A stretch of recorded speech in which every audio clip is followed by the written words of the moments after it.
You know, over the years, this was often the shot you saw Andrew, myself, sitting on a set, talking about the news of the day, the issues that matter to the American people.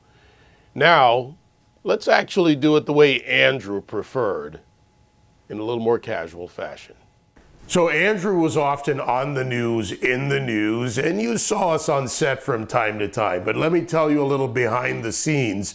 The night before the Anthony Weiner pictures came out, we were on set with Sean Hannity, and Sean's one of the biggest Boy Scouts in the world in many ways.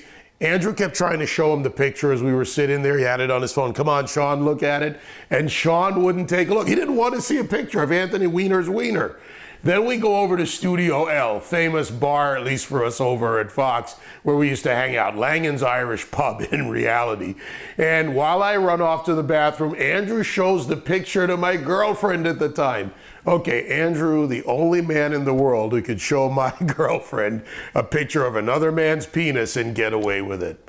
See, Andrew knew how to fight and lead a fight. He knew how to be a big figure, but he had such an even bigger imprint because he was fighting for people, for America. He was awake while a lot of people were just going woke, which you see what's going on right now. Andrew was special because we were all a team without being a team. We were all in line, and it was on basic principles that made this country great. He wanted to have open conversation. We had open conversation. What we did in Philadelphia when we went out there to stand up for the Tea Party movement, and in 100-degree heat in the open sun, took to the stage Andrew, Charles Payne, Deneen Borelli, Janks Morton, Steve Bannon, myself, so many others who stepped out to say this is about Americans speaking their mind right there next to the Liberty Bell. Andrew believed that we should talk more, engage more, debate more. But he also stood up for the people who weren't always, well, accepted. Give you another story. We're walking out of the Marriott one night off Connecticut Avenue during CPAC. And at that time, there was a big debate over Go Proud being allowed to go to CPAC, the gay Republican group. I can tell you my boss was probably not too happy with me the next morning. Andrew and I went over to the Go Proud party. We had a great time. We partied. We let him know that we agree on so many things that we can all fit into this party together. Diversity, real diversity.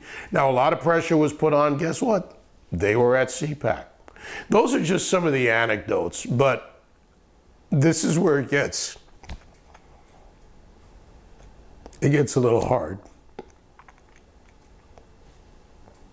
It's 10 years later, and I still miss my friend. I still miss the warrior. Yeah, that was important to many people around the country. He had such an effect on us, on all of us. But I miss the guy that I could sit around with and have a drink or not have a drink, that laugh, to talk about everything. One day we literally sat around and talked music in a conference room in Sirius with my boss, Dave.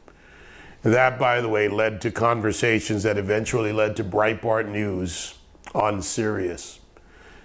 There's so much to his story that may never be told. Many of us hold close. But we will never forget Andrew, and we'll always be here for his family, because we are all family.